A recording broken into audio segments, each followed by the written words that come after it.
Telugu PMC ప్రేక్షకులకు స్వాగతం. Hi friends, మీరు గనక ఇప్పుడే మా ఛానల్కు వచ్చినట్లయితే మా ఛానల్ని సబ్స్క్రైబ్ చేసుకోండి. సబ్స్క్రైబ్ చేయడంతో పాటు పక్కనే ఉన్న బెల్ ఐకాన్ని క్లిక్ చేయండి. మా టీవీలో ప్రసారమవుతున్న సీరియల్ మధురా నగరిలో సరికొత్త కథా అంశంతో ఈ సీరియల్ ప్రేక్షకులను ఆకట్టుకుంటుంది.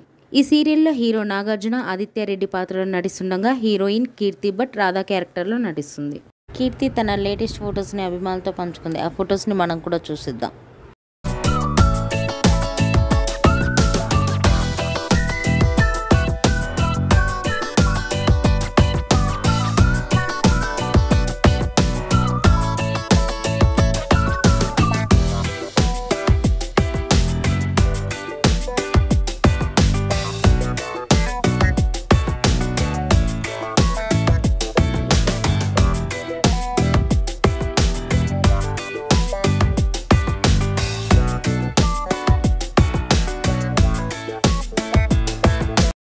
ఈ వీడియో మీకు నచ్చినట్లయితే లైక్ చేసి మరిన్ని టాలీవుడ్ లేటెస్ట్ అప్డేట్స్ మిస్ అవ్వకుండా చూడాలంటే తెలుగు పిఎంసి ఛానల్ను సబ్స్క్రైబ్ చేసుకొని పక్కనే ఉన్న బెల్ ఐకాన్ని క్లిక్ చేయండి.